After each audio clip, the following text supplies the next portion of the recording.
지금까지 해왔던 내용을 좀 총정리하는 차원에서 자바 문법을 정리해 보겠습니다. 자, 먼저 한번 자바에서 사용하는 변수부터 알아보겠습니다. 일반 변수와 배열 변수. 변수는 어떤 정보를 담는 것인데요. 제가 지금 두 개의 변수를 선언하자마자 할당 연산자를 써서 초기화했습니다. num var 1은 1 값으로 2는 2 값으로 초기화했습니다. 변수를 선언하고 초기화했습니다. 이번에는 같은 수인데 실수, 또 수점에 있는 실수를 변수를 선언하고 초기화했습니다. 이번에는 문자 타입의 변수를 선언하고 초기화했습니다. 이번에는 문자열 타입의 변수를 선언하고 초기화했습니다. 문자는 보다시피 싱글 코테이션을 사용했고요. 문자열은 더블 코테이션을 사용했다는 차이가 있습니다. 즉, 문자는 하나의 문자만 초기화할 수 있지만 문자열의 경우에는 문자의 집합이죠. 문자열이기 때문에. 자, 이번에는 논리 변수인 boolean, true, false라고 하는 값을 담을 수 있는 변수입니다. 자, 이제 우리가 물론 이 이외에도 몇 가지가 있지만 전반적으로 가장 어떤 자바에서 쓰일 수 있는 대부분의 변수, 즉 정보 자체가 숫자냐, 정수 숫자냐, 실수 숫자냐, 그리고 문자냐, 문자열이냐, 또는 참 거짓인 논리 타입이냐에 따라서 다양한 타입의 변수 선언이 가능하고요.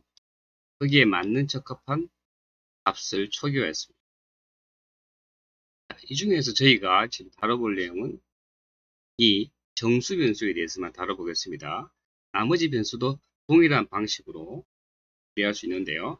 자, 배열 변수를 한번 해보겠습니다. 이전에 제가 만들었던 정수 변수인 경우에는 이렇게 쓰기 위해서는 두 개의 어떤 숫자를 정수 값을 저장하기 위해서는 두 개의 변수를 선언했죠. 지금처럼 배열 변수라고 하는 걸 쓰게 되면 이름을 하나로 만들 수 있습니다. 근데 이 위에 나와 있는 것 똑같이 만들기 위해서는 두 가지 방법이 있는데요. 이렇게 배열 변수를 선언하면서 값을 바로 대입을 하는 방법. 이 방법과 유사하죠. 이런 방법이 하나가 있고, 두 번째는 그냥 빈 공간만 만들어 두고 각각의 공간에다 값을 넣는 방식이 있습니다. 두 방법 중에 어떤 걸 써야 되느냐 상황에 따라서 다른데요. 이미 초기화할 수 있는 값이 사전에 정해져 있으면 이 방법이 맞고요. 초기화할 수 있는 값이 프로그램을 실행하면서 알 수 있다면 두 번째 방법이 맞습니다. 자, 이렇게 별 변수를 쓰게 되면 보시면 아시겠지만 지금은 변수가 두 개밖에 없기 때문에 크게 편리함은 못 느낍니다. 근데 만약 변수가 정수 숫자를 다루는 변수가 100개가 있다. 그럼 기존에 일반 변수 방식으로 사용을 해야 된다면 100개의 변수명이 존재해야 되겠죠. 하지만 지금처럼 만약 배열을 쓰게 되면 하나의 변수명으로 대할 수 있습니다. 이것은 전체적으로 코드의 양도 상당히 줄이는 효과가 있고요. 여러 면에서 편리합니다. 자, 이번에 문법을 해볼까요? 조건문부터 보겠습니다. 자, 조건문의 대표적인 것은 if문입니다. 자, if문을 쓰는 방식은 다음과 같습니다. if라고 하는 예약어를 쓰고요. 가로 안에 가로를 치고 그 안에 조건식이라고 하는 것을 씁니다. 그다음 이 조건식이 참이면 여기에 나와 있는 첫 번째 블록 내부에 있는 실행 문장을 실행시키고요. 그렇지 않으면 두 번째 나와 있는 실행 문장을 실행시킵니다. 자, 조건식을 한번 만들어 보겠습니다. 자, 조건식은 보시면 아시겠지만 왼쪽에는 변수가 있고요. 가운데 비교 연산자가 있습니다. 이것은 같다랍니다. 같다 또는 크다 또는 작다 또는 작거나 크다 이런 식으로 다양한 조건 연산자가 존재하는데요. 별도로 연산자를 한번 꼭 확인을 해 보시기 바랍니다. 이 식은 뭐냐? 비교라는 겁니다. 자, 넘버란 변수에는 현재 1이란 값이 초기화돼서 들어가 있습니다. 물어보는 거죠. 넘버 int variable 변수에 있는 값과 1과 비교하는 겁니다. 1과 같습니까? 라고 묻는 거죠. 현재 1이 들어가 있기 때문에 이 조건식은 참입니다. 참. 그래서 이 문장이 실행하게 됩니다. 근데 만약에 예를 들어서 요걸 제가 좀 이따 바로 바꿔볼 겁니다. 바꿔볼 텐데 일단 지금 이 상태에서 한번 실행을 해보겠습니다. 자, 실행했더니 보시는 것처럼 같습니다. 그죠? 그래서 요 조건식이 만족되어서 3이어서 요 블럭 안에 들어가 있는 요 명령문을 실행을 시킵니다. 지금 명령문 하나밖에 안 썼죠. 이 명령이 실행하게 되고 당연히 출력하라고 하는 명령문인데요. 일치합니다라고 하는 값을 출력했습니다. 제가 이걸 한번 잠깐 바꿔보겠습니다. 자, 지금 현재 변수명을 바꿨죠. 현재 number int var2에는 2라고 하는 값이 들어가 있습니다. 그래서 당연히 이 조건은 거짓이 되고요. 이 문장은 실행하지 않고 아래 else라고 된 이게 참이 아니면 이 문장을 실행시키거든요. 한번 실행을 해보겠습니다. 자, 실행 결과 일치하지 않습니다라고 하는 메시지를 뿌렸죠. 여러분들이 조건식을 어떻게 구성한가에 따라서 다양한 조건을 체크할 수 있고 그 조건에 맞는 또는 일치하는 또는 조건과 일치하지 않는 어떤 특정 문장을 실행시키고 싶다. 그럴 때 이렇게 조건문을 쓸 수가 있습니다. 이것은 아주 단순한 조건문이고요. 지금 제가 if, else 구문을 쓰고 있습니다.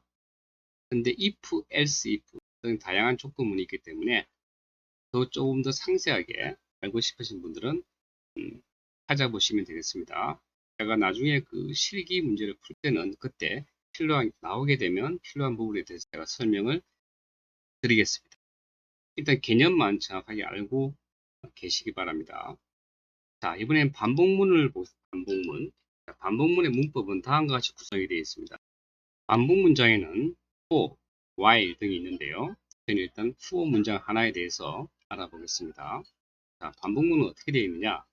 문법이죠, 문법. 자, 괄호 안에 for라고 하는 예약을 쓰시고요. 괄호 안에 초기값, 조건식, 증감식의 형식으로 작성을 하신 다음에 이 조건식이 참일 때 또 블럭 안에 있는 실행 문장을 실행을 시킵니다. 실제로 한번 예제를 보도록 하겠습니다. 자, 실제 예제인데요. 초기값은 0으로 초기화 했고요. 그 0값을 담고 있는 것은 i입니다.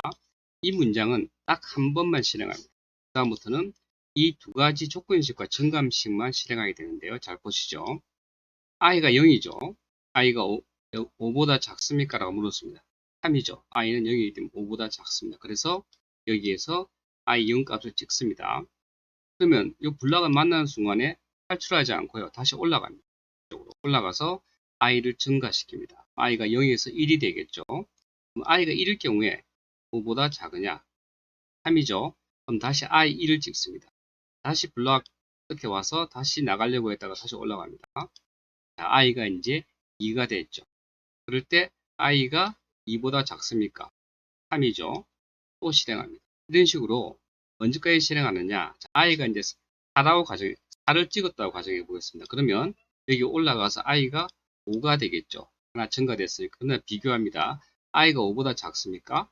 5는 5보다 작지 않죠. 그렇기 때문에 거짓입니다. 더 이상 블럭 안으로 들어가서 실행문을 실행시키지 않고 이 푸문이 종료되게 됩니다. 그래서 결과적으로 이렇게 하게 되면 어떻게 되느냐?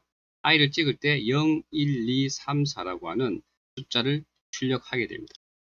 결과를 한번 보겠습니다. 자, 보시는 것처럼 0, 1, 2, 3, 4를 찍었습니다. 이게 왜 이렇게 찍는지 좀 더 화면을 통해서 코드를 보면서 이해를 하시기 바랍니다. 자, 이제 클래스를 한번 만들어 보겠습니다. 자, 테스트 클래스라고 하는 클래스를 만들었습니다. 클래스는 제가 이전에 말씀드렸듯이 클래스는 크게 세 가지 영역으로 나눠진다고 했습니다. 필드 영역, 생성자 영역, 메소드 영역.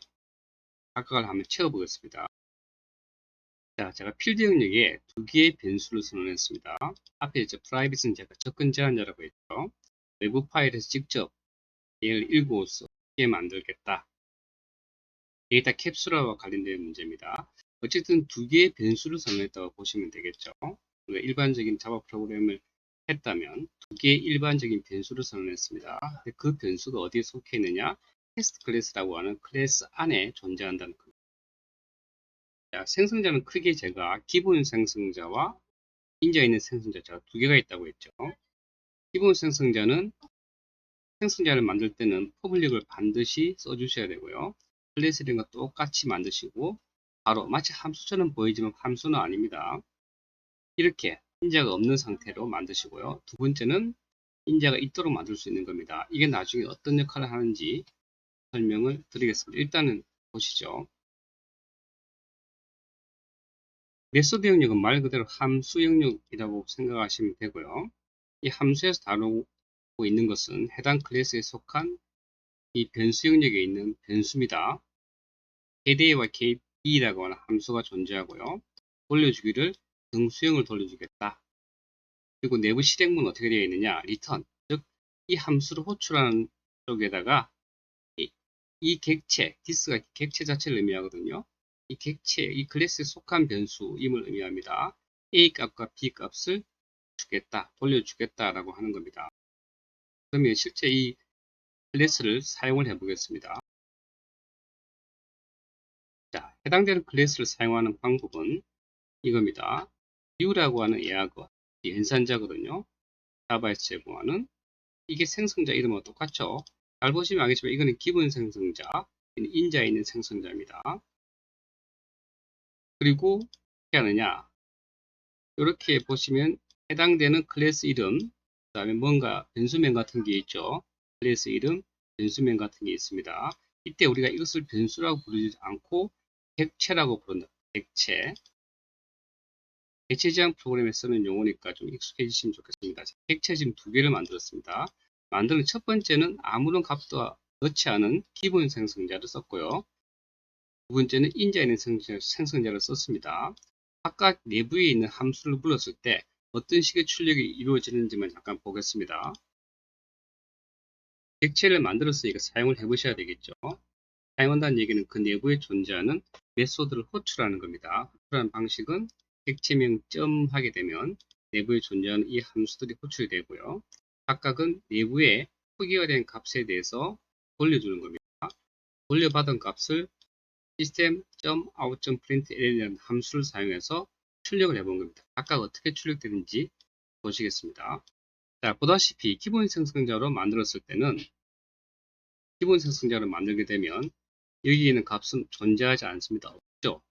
없는데 왜 0이 출력이 되느냐? 값을 넣지 않으면 기본값, 등수의 기본값은 0이기 때문에 0이 출력이 된 겁니다. 두 번째, 인자에 있는 생성자로 객체를 만들었을 때는 1과 2가 있기 때문에 각각의 값에 1과 2가 들어가게 됩니다. 그래서 값을 가져오게 되면 지금처럼 입력된 값을 가져오는 겁니다. 추가적으로 뭐 스태틱 메소드라든지 접근 제한자에 대해서는 여기서 설명하지 않고 넘어가겠습니다. 앞에서 이미 제가 설명을 드렸기 때문에 혹시 이해가 필요하신 분들은 그곳을 참고해 주시면 되겠습니다. 앞서 제가 말씀드렸던 변수와 마찬가지로 객체 같은 경우에도 이거 클래스명이 클래스 타입이라고 부르는 건데요. 자바에서 내부에 제공된 게 아니라 사용자가 만들었기 때문에 사용자가 정의한 데이터 타입이다라고 보시면 되고요. 테스트 클래스 타입의 객체가 지금 두 개가 생겼습니다. 그러면 제가 또 다른 값으로 초기화를 하게 되면 또 다른 객체를 만들겠죠. 그렇게 되면 객체 수가 무한히 늘어나게 되는데 이러한 객체를 제가 어떻게 할 거냐면요. 하나하나 별도로 만들지 않고 이것을 배열에다가 한번 담아 보겠습니다. 자, 객체 배열을 제가 선언했습니다. 이게 객체 배열 변수입니다. 객체 배열 변수. 객체 배열이죠.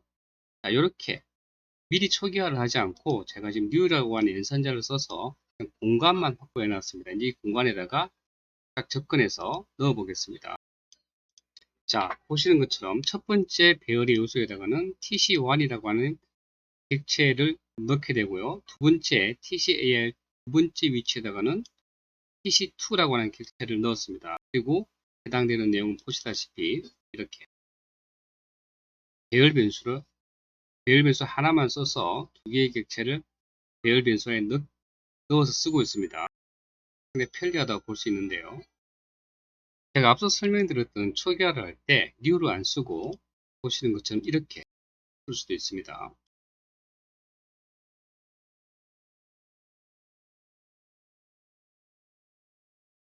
잠깐 보시면서 이해하시면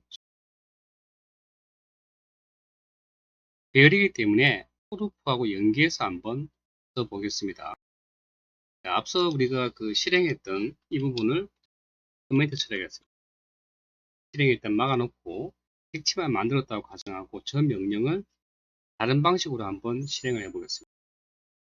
자, 두 개의 변수를 하나의 변수명으로 접근하기 위해서 보시는 것처럼 배열을 선언해서 배열에다가 각각 객체를 넣었고요. 그 객체를 하나씩 꺼내와서 실행을 시켜봤습니다. 이 문장은 위에서 보던 문장과 똑같습니다. 이 부분과. 자, 그리고 포르프를 써서 배열이기 때문에 배열과 포르프는 상당히 궁합이 좋습니다. 자, 포르프를 써서 실행해 보겠습니다. 앞서 했던 것과 똑같은 결과를 보여주고 있습니다. 여기까지가 객체 배열입니다. 자, 상속 부분을 제가 설명드리기 위해서 총 3개의 클래스를 만들었습니다. 슈퍼 클래스라는 이름으로 클래스 하나 만들고요.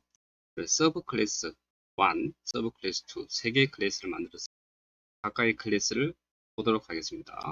자, 슈퍼 클래스는 우리가 아는 대로 일반 클래스고요. 자, 내부 구성은 필드 영역, 생성자 영역, 메소드 영역 이렇게 되어 있습니다. 그리고 필드 영역에는 두 개의 변수가 선언이 되어 있고요. 생성자 영역은 클래스링과 같은 이름으로 리턴 타입이 없는 두 개가 있습니다.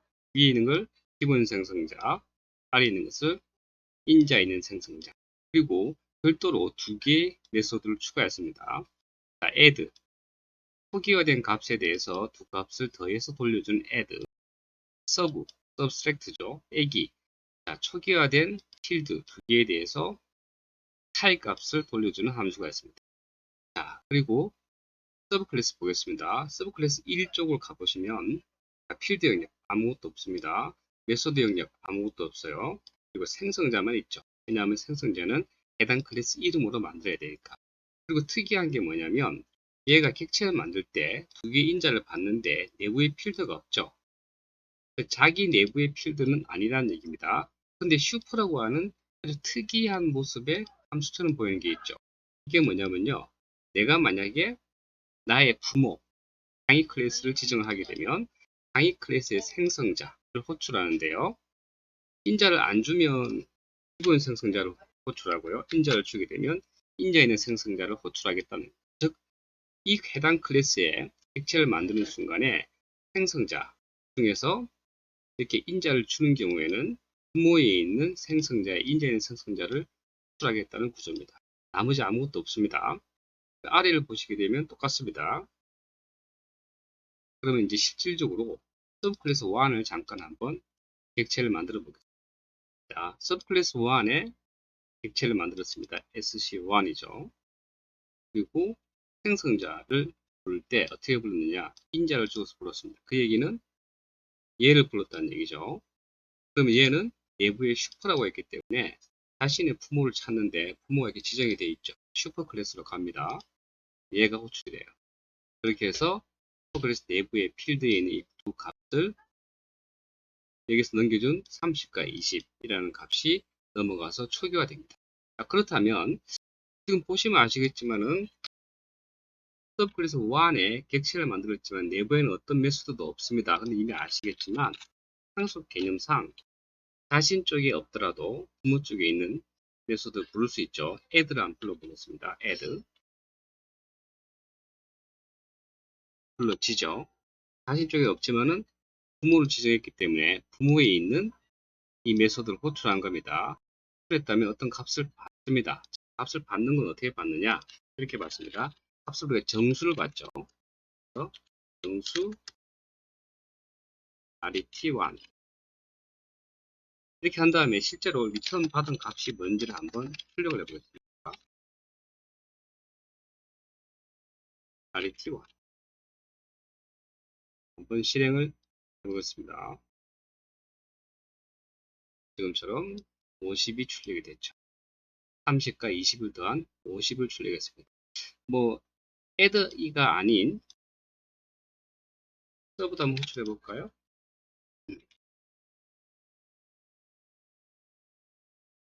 서브로 호출하고 리턴 받는 변수 얘를 각각 출력을 해보겠습니다. 이렇게 해서 한번 실행을 해보면 앞에 같이 출력되니까 이건 잠깐 가려 놓겠습니다. 실행이 안 되게.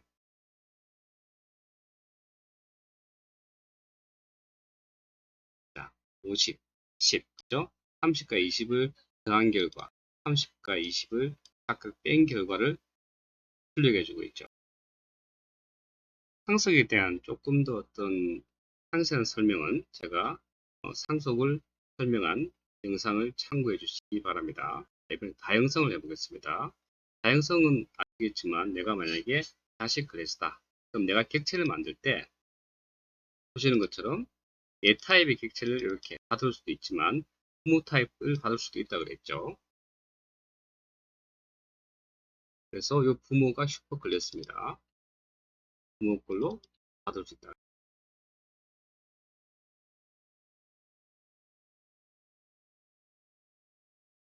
이게 가능하다는 거죠. 그리고 동일하게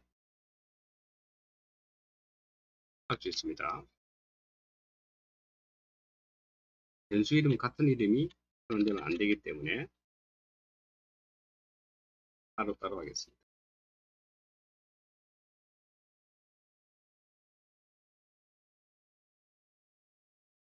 이렇게 해서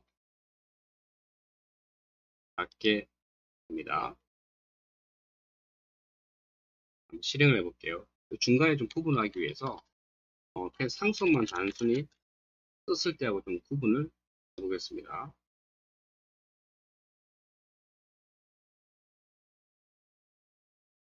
이렇게 해서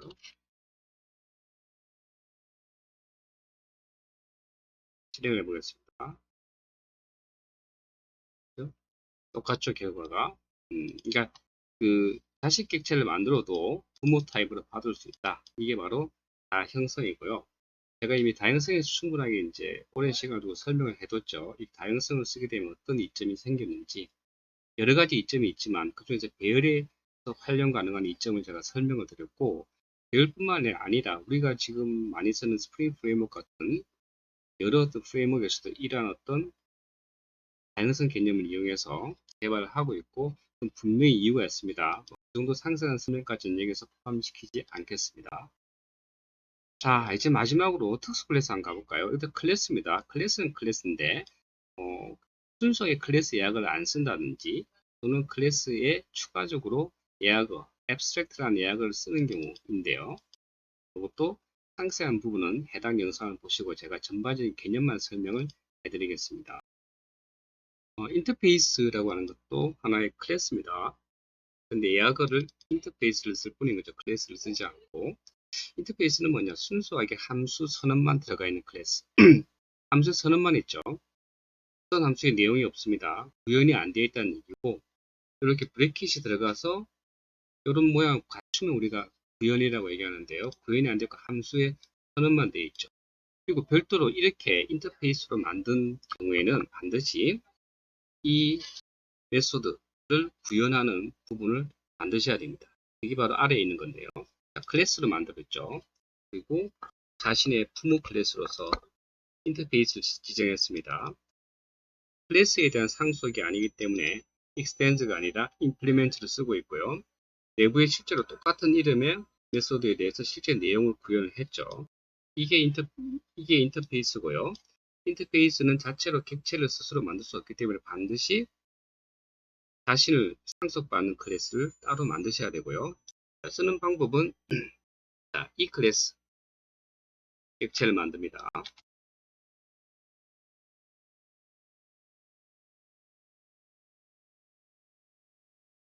이름은 기니까 인터페이스 인풀에서 인풀을 하겠습니다. 그냥 객체를 생성을 하시고요.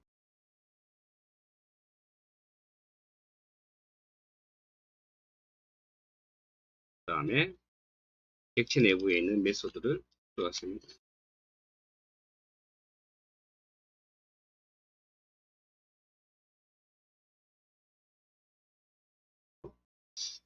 선반한 결과를 받겠습니다. 그리고 그 내용을 출력하겠습니다.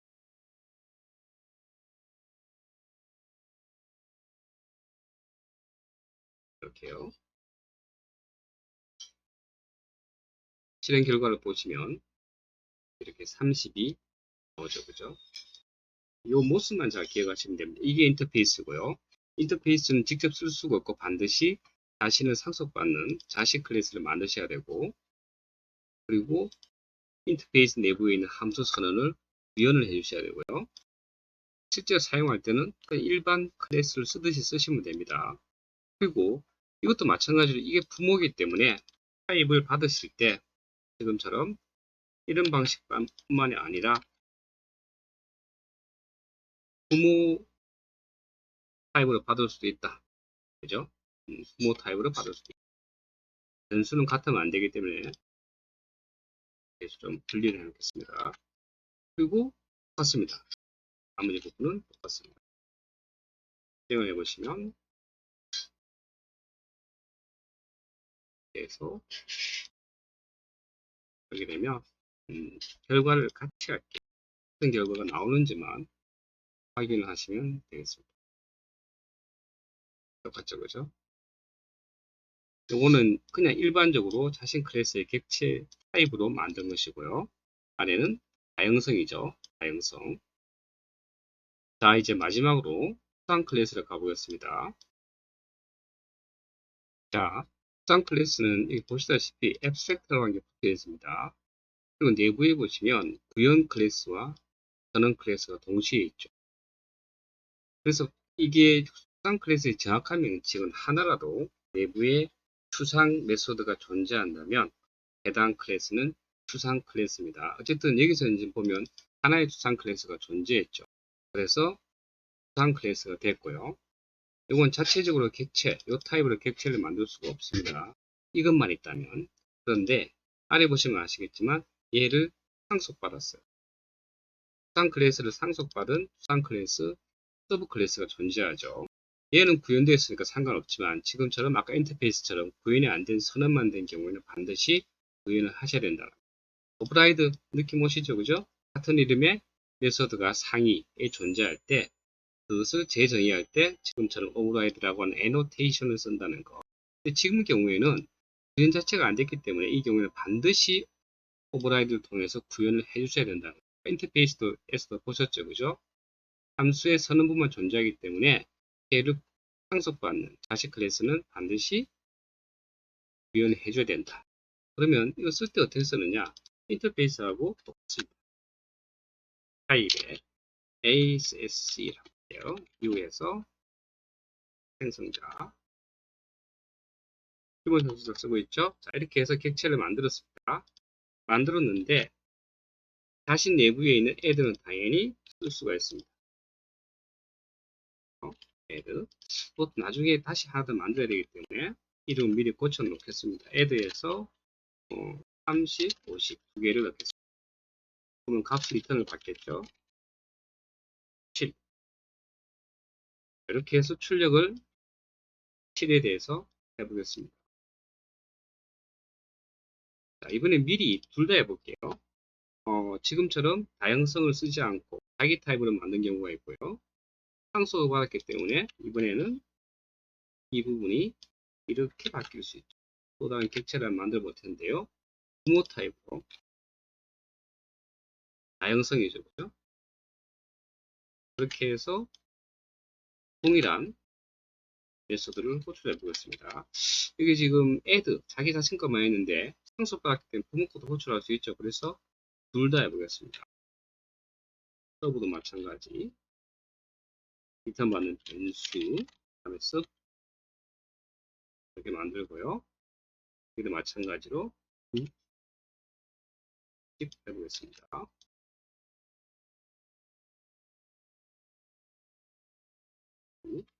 이게 9가 돼야 되겠죠. 9가 돼야 되고 10이 돼야 서브, 이건 add 서브, 그죠? 다른 객체이기 때문에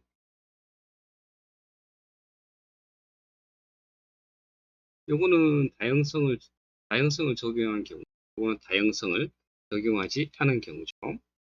자, 출력을 하는데 두 개를 연속으로 출력해야 되기 때문에 이 출력문을 한번 써볼게요. 7과 8을 출력합니다. 그리고 하나 더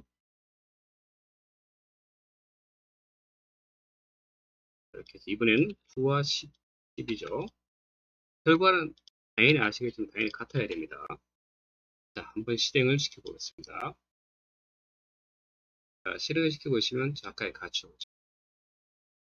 자, 이렇게 해서 문법적으로는 다 한번 정리를 해봤습니다. 문법, 클래스, 상수 이런 여러 가지 요소들을 다 제가 한번 전체적으로 요약을 해서 설명을 해드렸습니다. 자, 이제 다음부터는 기출 문제를 직접 풀어가면서 설명하는 영상을 만들겠습니다. 자, 수고하셨고요. 여기서 마치겠습니다.